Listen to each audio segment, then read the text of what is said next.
फिर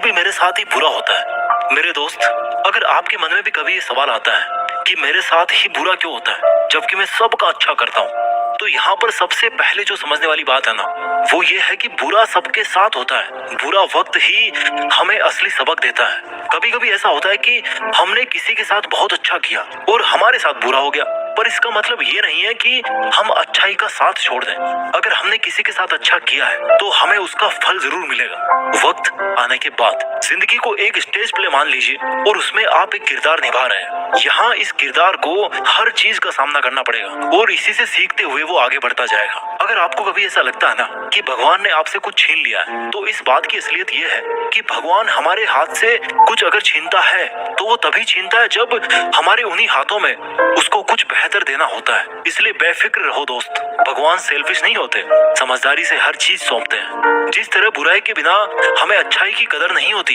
वैसे ही बुरे वक्त के बिना अच्छे वक्त और सुख की कदर नहीं होती। एक चीज तो माननी पड़ेगी यार, everything happens for a reason. Kate Bowler की किताब है everything happens for a reason. इसमें खूब अच्छे से समझाया गया है कि आपके साथ जो कुछ भी होता है उसकी कोई ना कोई वजह जरूर होती है, कुछ भी बिना वजह के नहीं होता।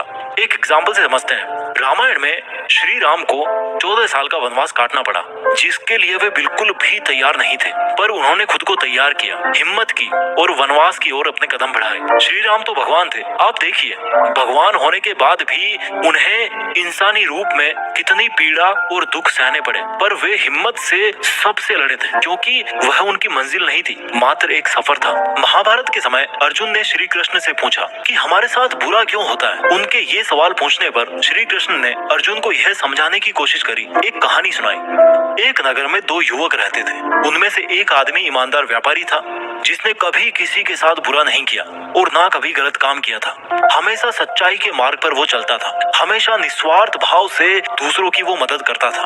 वहीं पर दूसरी ओर एक आदमी दुष्ट प्रवृत्ति का था, जो चोरी चाकरी करता था, लूट से अपना जीवन बिता रहा था। वो हमेशा से ही अधर्म के रास्ते पर चलता आया था। एक बार वो चोर मौका देख करके मंदिर में चोरी करने आया और धन की पोटली चुरा कर पुजारियों की नजरों से बच करके भाग गया। थोड़े समय के बाद वहीं पर वो व्यापारी पूजा करने आया। लोगों ने समझा कि उसी व्यापारी ने धन चुराया है। सबने व्यापारी को खूब खरी खोटी सुनाई, उसका खूब अपमान हुआ।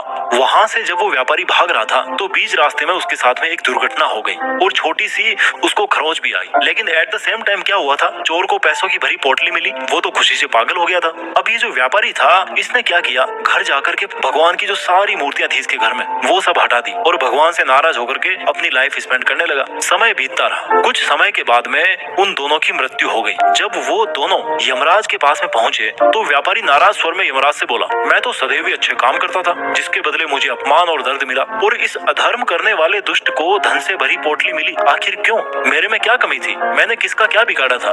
मैंने तो अपनी जिंदगी में सबका अच्छा ही किया था। व्यापारी के सवाल पर यमराज बोले कि जिस दिन तुम्हारे साथ में वो घटना घटी थी ना, जब तुम दौड़ रहे थे वहां से और तुम्हें थोड़ी सी चोट भी लगी थी, वो कायदे से वो तुम्हारा आखिरी दिन होना था, क्योंकि तुम्हारी जिंदगी में उतने ही दिन लिखे थे। लेकिन तुम्हारे जो अच्छे कर्म थे ना पास्ट के, उनकी वजह से तुम्हारी जो उस दिन की लिखी हुई जो मौत थी, वो केवल एक छोटी सी चोट में बदल के रह गई।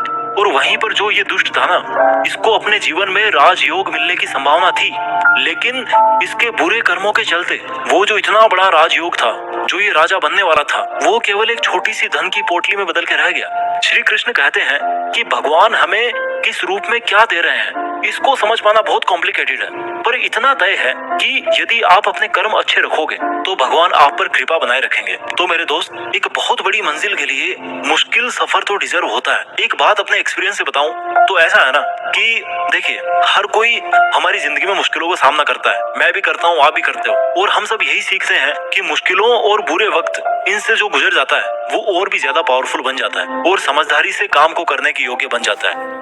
उसके बाद में आती है लॉ ऑफ कर्मा। कर्म का नियम क्या है, उससे आप क्या समझते हो? शायद यही ना कि जैसी करनी वैसी भरनी। कुछ ये भी समझते हैं कि पिछले जन्मों के जो कर्म हमारे साथ में आए हैं, उनका नतीजा हम इस जन्म में भुगतते हैं। देखिए, हो सकता है ये चीजें बहुत जगह लिखी हुई है, सच भी होंगी।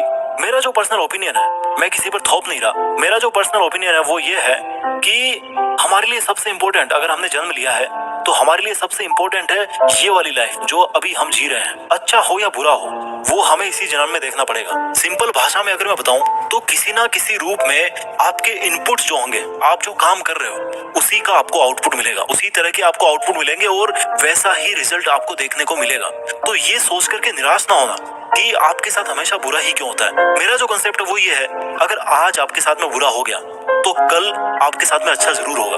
अगर कल आपके साथ में अच्छा हुआ था तो हो सकता है आज आपके साथ में बुरा हो जाए या आगे भी आपके साथ में बुरा हो जाए। ये एक साइकिल है जो चलती रहती है, अच्छा भी होगा और बुरा भी होगा। जिस वक्त आपको ये लगे ना कि आपके साथ कितना बुरा हो रहा है, तो ये सोचना शुरू कर दीजिए कि अब तक आपके साथ में ये क्यों हुआ, ये अच्छा क्यों हुआ और ये बुरा क्यों हुआ। जो सब आपके पास में है, जो सब आपके पास में नहीं है, जो आपने फेस नहीं किया, जो और मुश्किल समय हो सकता था, उसके लिए भगवान का शुक्रिया कीजिए। हर सवाल का जवाब होता है, बस बैठो और थोड़ा सोचो, खुद को एनालाइज करो। सेल्फ डिस्कवरी सबसे जरूरी है लाइफ में। सवाल करोगे तो जवाब भी मिलेगा। सवाल करो खुद से कि ऐसा क्यों हुआ, अगर हुआ तो उसका सॉल्यूशन क्या है। अब ये सोचो कि हमारी लाइफ में जो सबसे बड़ा गोल है जिसके लिए हम जीते हैं, उसके सामने ये परेशानी कितनी बड़ी है।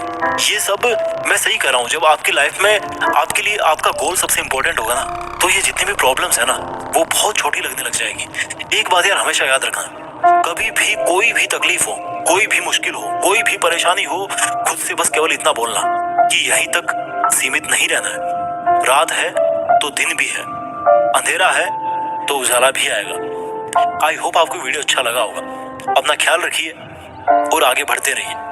Thank you so much.